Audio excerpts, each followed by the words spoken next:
So have you ever thought about the fact that when your grandparents used to come home from work and they get their paycheck and they'd split it up and they'd put each little bit of money in the different flour jars?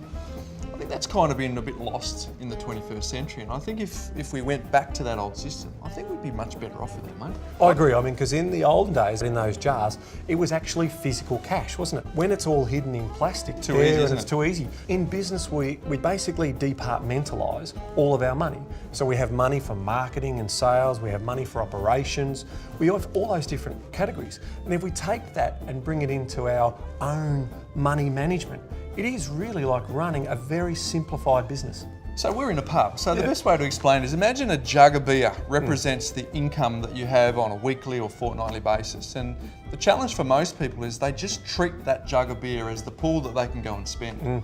But in reality, what we really need to do is allocate into each glass the silo money that represents that area of our life. So living and lifestyle, bills, loan commitments, and the surplus goes into the savings or offset account. That's when we can create wealth. That's where we can basically put that money to work. And if you break the system, it's not going to work and you're not going to trap that surplus. I agree. Now the problem jar is, or as you know, is the discretionary jar. It is. Think of it like a 7-day float. And here's the deal, if I spend that 7-day float in the first 4 days, I don't go back to the well and get more. I've just got to make do for the next 3 days so that I don't continually spend money that I haven't allocated in that float. It's not so much in the big ticket items that people spend all their money. You know, we don't go out every Saturday and buy a new, flat screen TV.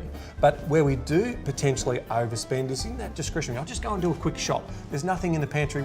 If we have a good look, there's probably several meals in the pantry, and that's that, that slippage that we get in our money management that we want to try and rein in. That little bit that's left over, you've got a choice, haven't you? You can either spend that at the pub, Or drink it now.